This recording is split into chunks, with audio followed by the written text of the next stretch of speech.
நேத்து இந்தியா ஃபுல்லா பேசப்பட்டது இந்த கேரளா டிசாஸ்டர் பத்தி தான். நம்ப இன்னைக்கு அத பத்தி தான் ஒரு குவிக் இன்ஃபோ பைட் பார்க்க போறோம். நெறைய யூடியூபர்ஸ் இத பத்தி பேசிட்டாங்க. ஸோ நியூஸ பத்தி நம்ம கம்மியா பார்த்துட்டு, இது எதனால நடந்தது? அதுக்கப்புறம் அதுல இந்த வெஸ்டர்ன் காட்ஸ பத்தி குடுக்கப்பட்ட 2 ரிப்போர்ட்ட பத்தி நம்ம கொஞ்சம் ஜாஸ்தியா பார்க்கலாம். அதுதான் நெறைய இடத்துல டிஸ்கஸ் பண்ணப்படாத ஒரு விஷயம். முதல்ல என்ன நடந்துச்சுன்னு நியூஸ பார்த்துடலாம். ஜூலை 30ஆம் தேதி வயநாட்ல ஒரு 3 இடத்துல மிகப்பெரிய லேண்ட்ஸ்லைட் நடந்திருக்கு. இந்த லேண்ட்ஸ்லைடுக்கு காரணம் ஹெவி ரெயின்ஃபால் 48 மணி நேரத்துல கிட்டத்தட்ட 57 சென்டிமீட்டர் மழை பெஞ்சிருக்கு. இந்த மழை பெஞ்சதால இந்த 3 இடத்துலயும் லேண்ட்ஸ்லைட் நடந்திருக்கு. அதுவும் எத்தனை மணிக்கு அப்படின்னா, மிட்நைட் ஒரு 2 மணி, 3 மணிக்கு இந்த லேண்ட்ஸ்லைட் நடந்திருக்கு. இதனால பாதிக்கப்பட்ட இடம் எது அப்படின்னா, மேப்படி, முண்டகை, சூரல்மலை இந்த 3 இடமும் ரொம்ப ஹெவிலி இம்பாக்டட் இடமா இருந்திருக்கு. அண்ட் கிட்டத்தட்ட 176 பேர் பிபிசியோட ரிப்போர்ட் படி 176 பேர் மரணம் அடைஞ்சிருக்காங்க. கிட்டத்தட்ட 5000 பேர் இது முகாமுக்கு அனுப்பப்பட்டிருக்காங்க. எத்தனையோ 100 மக்கள் ஹாஸ்பிட்டல்ல அட்மிட் பண்ணப்பட்டிருக்காங்க. இதெல்லாம் தாண்டி கிட்டத்தட்ட 350 ஃபேமிலி எங்க போனாங்கன்னே தெரியல. ஏன்னா இது மிட்நைட் 2 மணிக்கு நடந்ததால எல்லாருமே தூங்கிட்டு இருந்திருக்காங்க. அந்த குறிப்பிட்ட ஏரியால கிட்டத்தட்ட 350 ஃபேமிலி வசிச்சிருந்தது. அந்த 350 ஃபேமிலி எங்க போனாங்கன்னே தெரியல. அத அத கண்டுபிடிக்க முடியல. அத தான் இப்ப பண்ணிட்டு இருக்காங்க. கன்டினியூஸ் ரெயின்னால இத கண்டுபிடிக்க முடியல. இங்க வசிச்சது இந்த இம்பாக்ட் ஆனது mostly plantation workers. Tea plantation workers. But பல மாநிலத்தில இருந்து வெஸ்ட் பெங்கால், பீகார்ல இருந்துலாம் பிளான்டேஷன் வொர்க்கர்ஸ் இங்க தங்கி இருக்கிறாங்க. இந்த தங்குன இடத்துல தான் இது நடந்திருக்கு. இதுதான் நடந்த நியூஸ். நம்ம அடுத்தது இந்த ரெக்கவரியில என்னலாம் ப்ராப்ளம் இருக்கு அப்படின்றத நம்ம பார்க்கலாம். ஃபர்ஸ்ட் ப்ராப்ளம் கிட்டத்தட்ட 12 மணி நேரம் அந்த குறிப்பிட்ட இடத்துக்கு அவங்களால போகவே முடியல. நடுவுல இருந்த ஒரு பிரிட்ஜ் உடைஞ்சிட்டதுனால 12 மணி நேரம் அந்த இடத்துக்கு போய் ரெக்கவரி அவங்களால பண்ணவே முடியல. கிட்டத்தட்ட ஒரு பிபிசி ரிப்போர்ட்ல ஒரு இடத்துல என்ன சொல்றாங்க அப்படின்னா, சில இடத்துல எங்களுக்கு குரல் கேக்குது. என்ன காப்பாத்துங்கன்னு குரல் கேக்குது. ஆனா எங்களால அந்த இடத்துக்கு போகவே முடியல. இப்போதான் 12 மணி நேரத்துக்கு அப்புறம் என்ன பண்ணியிருக்காங்க அப்படின்னா, ஒரு சின்ன ஒரு குழுவ ஏற்படுத்தி, இந்த ரோப் வழியா அவங்கள அந்த சின்ன குழுவ அந்த இடத்துக்கு அனுப்பி வச்சிருக்காங்க. ஸோ அதுதான் முதல் ப்ராப்ளம். 2வது ப்ராப்ளம் பல உடம்பு மண்ணுக்கு அடியில புதைஞ்சு கிடக்குது. ஸோ அதனால பார்த்தா தெரியல. இதனால அந்த பாடிஸ ரெக்கவர் பண்றதுல நெறைய ப்ராப்ளம் இருக்கு. இப்போ ஸ்னிஃபர் டாக்ஸ யூஸ் பண்ணி அந்த பாடிஸ ரெக்கவர் பண்ணலாமா அப்படின்றத பார்த்துட்டு இருக்கிறாங்க. அடுத்தது கிட்டத்தட்ட இந்த இந்த பாடிஸ் எல்லாம் 20 கிலோமீட்டர தாண்டி அடிச்சுட்டு போயிருக்கு. ஸோ ஒரு குறிப்பிட்ட ஏரியாவ மட்டுமே எங்களால தேட முடியல. 20 கிலோமீட்டர் தாண்டிலாம் நெறைய பாடிஸ ஃபைண்ட் பண்ணியிருக்காங்க. அப்ப எப்படி ஒரு ஏரியாவ மார்க் பண்ணி அத நம்ம இருக்கிற உடம்புக்கு பாடிஸ எப்படி நம்ம கண்டுபிடிக்கிறது அப்படின்றத பார்த்துட்டு இருக்காங்க. அண்ட் லாஸ்ட் விஷயம் கன்டினியூஸா மழை பெஞ்சுகிட்டே இருக்கு. அதனால மழை பெஞ்சுகிட்டே இருக்கும்போது நெறைய ரெக்கவரி பண்ண முடியல. எவ்ளோ பேர அவங்க ஹெலிகாப்டர்ல எடுத்துட்டு போக முடியும். இன்னொன்னு ஒரு சின்ன குழு தான் அங்க போக முடியுது. ஸோ மழை கன்டினியூஸா பேஞ்சுகிட்டே இருக்கிறதுனால நெறைய ரெக்கவரி திங்ஸ அவங்களால பண்ண முடியல. இதெல்லாம் தான் ரெக்கவர் பண்றதுல இருக்கிற ப்ராப்ளம்ஸ். இப்ப இது நடந்திருக்க வேண்டிய ஒரு விஷயமா? இல்ல இது மேன் மேட் டிசாஸ்டர்ன்னு தான் எல்லாருமே சொல்லிட்டாங்க. இது நடந்திருக்க வேண்டிய ஒரு விஷயமா? அப்படின்றதுக்கு சுந்தர்ராஜன்னு ஒரு என்விரான்மென்டலிஸ்ட் இருக்கிறாரு. அவரு பல நியூஸ் சேனல்ஸ்க்கு குடுத்த பேட்டியில, பல ரிப்போர்ட்ஸ்ல எழுதின விஷயத்துல என்ன சொல்லியிருக்காரு அப்படின்னா இமயமலையில இந்த மாதிரி ஒரு பிரச்சனை நடக்கலாம். ஆனா வெஸ்டர்ன் காட்ஸ்ல இப்படி ஒரு பிரச்சனை நடக்கக்கூடாது அப்படின்னு சொல்லியிருக்காரு. அது ஏன் சொல்லியிருக்காரு அப்படின்னா, இமயமலை இஸ் குவைட் யங். அது ரொம்ப லேட்டர் ஸ்டேஜ்ல ஃபார்ம் பண்ணப்பட்டது. இன்னும் அதுல இருக்கிற ராக்ஸோ, அதுல இருக்க சாயிலோ கொஞ்சம் லூஸா தான் இருக்கு. அப்ப அந்த சாயில்ல நீங்க டனல் போட்டு ரோடு போடுறீங்க. அ ட டனல் போட்டு டேம் கட்டுறீங்க. நெறைய டெவலப்மெண்ட்லாம் பண்றீங்க ஹிமாலயாஸ்க்கு. ஸோ அதனால அது ஆல்ரெடி அந்த சாயில் லூஸா இருக்கிறதுனால, அதுல லேண்ட்ஸ்லைட் வர்றது ஒரு பெரிய ஆச்சரியப்படுற ஒரு விஷயம் கிடையாது. இமயமலைன்றது இப்போதைக்கு நீங்க எட்ட இருந்து பார்த்து ரசிக்க வேண்டிய விஷயம் தான். அதுக்குள்ள நம்ம போய் நெறைய வொர்க் இதெல்லாம் பண்றதுனால அந்த லேண்ட்ஸ்லைட் வருது. ஸோ அது ஈவன் இந்த இந்த வேலை, இந்த டேம் கட்டல, இந்த ரோடு போடல அப்படின்னாலும் அங்க லேண்ட்ஸ்லைட் நடக்கும். ஏன்னா அது ஒரு லூஸான சாயில் அப்படின்னு சொல்றாரு. But Western Ghats on the contradictory அப்படி கிடையாது. கிட்டத்தட்ட மனிதர்கள் உருவாகுறதுக்கு முன்னாடியே இந்த வெஸ்டர்ன் காட்ஸ் எல்லாம் உருவாயிருக்கு. அண்ட் அந்த அந்த ஏரியால இருக்கிற பல உயிரினங்கள் வாழறதுக்கு, இங்க மழை பெய்யறதுக்கு, இங்க இருக்க வெதர் கண்டிஷன், இங்க இருக்க மான்சூன் எல்லாமே இந்த வெஸ்டர்ன் காட்ஸ் தான் நிர்ணயிக்குது. கிட்டத்தட்ட பல நூற்றாண்டுகளுக்கு முன்னாடி இந்த வெஸ்டர்ன் காட்ஸ் ஃபார்ம் பண்ணதால, அதுக்குள்ள இருக்கிற ராக்ஸ், சாயில் எல்லாமே ரொம்ப டைட்டா இருக்கும். இமயமலை மாதிரி ரொம்ப லூசண்டா இருக்காது. அது டைட்டா இருக்கிறதுனால, அந்த இடத்துல லேண்ட்ஸ்லைட் வர்றது வந்து ரொம்ப ரொம்ப ஒரு ஆச்சரியமான விஷயம் தான். அந்த மலைய கொடைஞ்சு வந்து நம்ம நெறைய வந்து டனல் கட்டுறோம், டேம் கட்டுறோம், ரோட்வேஸ் கட்டுறோம். இந்த மாதிரி ஹியூஜ் டெவலப்மெண்ட்ஸ் வருது. அது இல்லாம ஏகப்பட்ட ரெசார்ட்ஸ் வருது. ஏகப்பட்ட கட்டடங்கள் வருது. நெறைய கமர்ஷியல் ஆக்டிவிட்டீஸ் வருது. இதனால மட்டும் தான் வந்து இந்த வெஸ்டர்ன் காட்ஸ்ல ஒரு நிலச்சரிவு வருது. இந்த இந்த டெவலப்மெண்ட்ஸ் இல்லன்னா கண்டிப்பா வந்து அ மழை பெய்ஞ்சாலும் இந்த மாதிரி ஒரு லேண்ட்ஸ்லைட் வந்து வரவே வராது அப்படின்னு சொல்றாரு. ஸோ ஃபைனலா அவர் என்ன சொல்றாரு அப்படின்னா, ஜெனரலா Himalayas are prone to landslide. அங்க வந்து இந்த டெவலப்மெண்ட்ஸே இல்லன்னா கூட லேண்ட்ஸ்லைட் வரும். ஆனா வெஸ்டர்ன் காட்ஸ்ல இந்த மாதிரி லேண்ட்ஸ்லைட் வரவே வராது. இந்த இந்த நம்ப பண்ற இந்த மாதிரி சில தப்பான வேலைனால மட்டும் தான் வந்து இங்க லேண்ட்ஸ்லைட் வருது.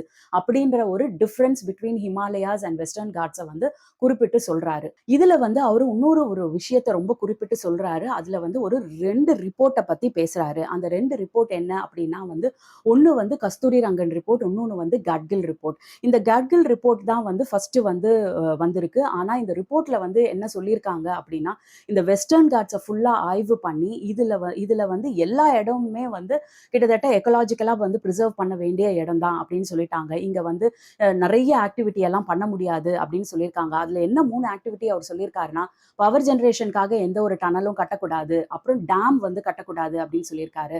அதுக்கப்புறம் வந்து அங்க இருக்கிற அக்ரிகல்ச்சரல் இது பண்றது கூட, அங்க இருக்கிற விவசாயம் பண்ற இவங்க கூட வந்து கெமிக்கல்ஸ யூஸ் பண்ணக்கூடாது. நேச்சுரல் வழியில தான் வந்து விவசாயம் பண்ணணும். ஏன்னா, அங்க கெமிக்கல்ஸ் யூஸ் பண்ணி இந்த மாரி விவசாயம் பண்ணாங்கன்னா, அது கூட அங்க இருக்கிற பயோடைவர்சிட்டி நேச்சர வந்து பாதிக்கும் அப்படின்னு கட்கில் ரிப்போர்ட்ல சொல்லியிருக்காரு.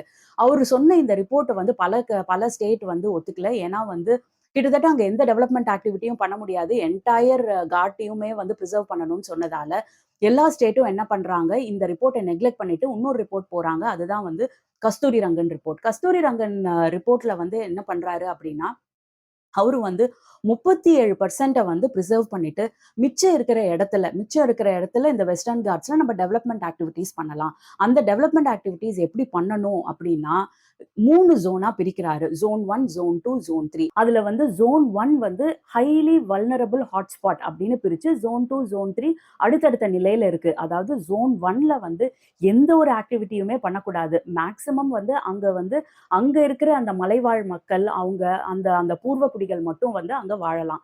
மத்தபடி வேற எந்த டெவலப்மெண்ட்டும் அங்க இருக்கக்கூடாது. ஈவன் வந்து அங்க அந்த நேச்சுரல் அக்ரிகல்ச்சர் தான் பண்ணணும். ஆர்டிபிஷியல் மெத்தட்ல அக்ரிகல்ச்சர் பண்ணக்கூடாது.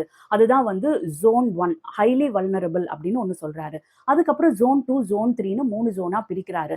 பட் ஸ்டில் அவர் வந்து 37% வந்து அன்டச்டா வச்சுட்டு, மிச்சம் இருக்க பெர்சன்ட்ட இந்த 3ஆ பிரிச்சு ஜோன் 1ல எதுவுமே பண்ணக்கூடாது. ஜோன் 2ல ஒரு சில ஆக்டிவிட்டீஸ் பண்ணலாம். அதாவது சில சில குடியிருப்புகள உருவாக்கலாம். அங்க இருக்கிற ஒரு எக்கோசிஸ்டம் உருவாக்கலாம். இதெல்லாம் சொல்றாரு. ஜோன் 3ல தான் வந்து கமர்ஷியல் ஆக்டிவிட்டீஸ் சிலதெல்லாம் பண்ணலாம் அப்படின்னு சொல்றாரு. இந்த மாதிரி கஸ்தூரி ரங்கன் ரிப்போர்ட்ல வந்து ஒரு 3 ஜோனா பிரிச்சு, இந்த எவ்ரி ஜோன்ல என்னென்ன விஷயம் பண்ணணும் அப்படின்றத வந்து அவர் வந்து குறிப்பிட்டிருக்கிறாரு.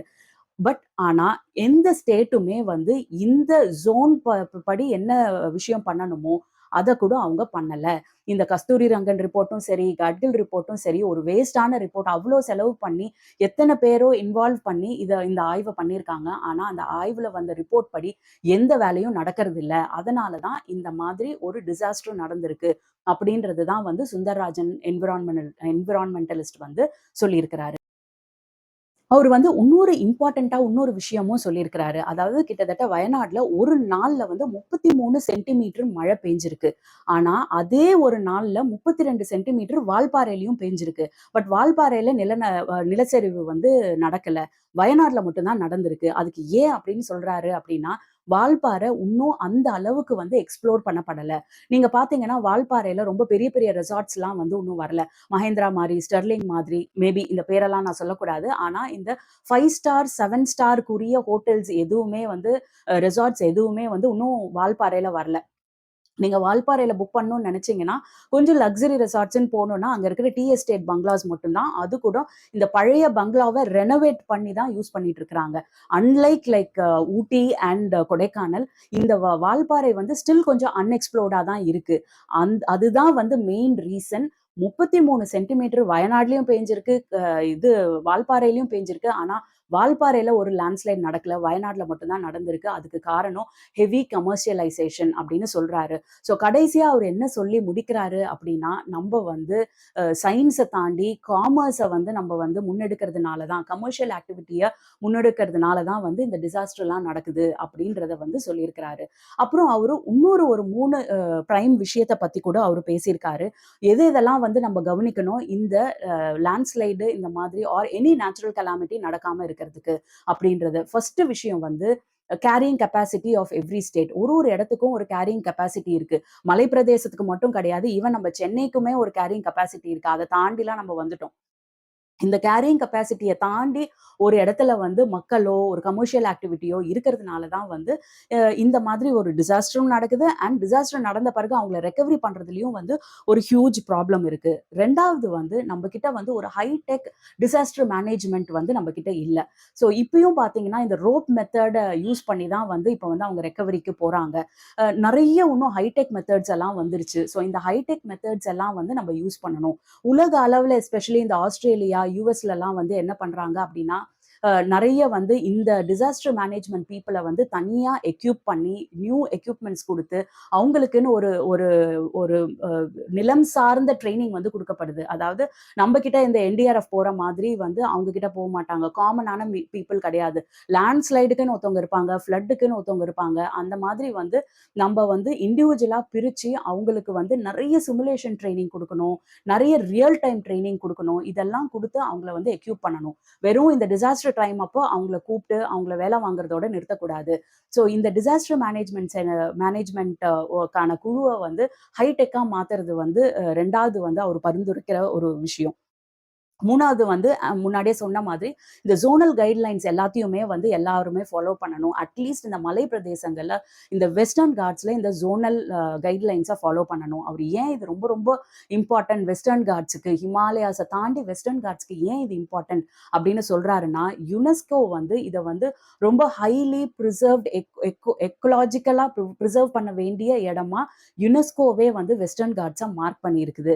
என்ன சொல்லியிருக்கு அந்த ரிப்போர்ட்ல அப்படின்னா, கிட்டத்தட்ட வந்து இந்த இடத்துல வந்து ஒரு வார் நடந்தா கூட யாருமே இந்த வெஸ்டர்ன் காட்ஸ் பகுதியில குண்டு கூட போடக்கூடாது. அப்படின்ற ஒரு வார் நடக்கும்போது கூட குண்டு போடக்கூடாது.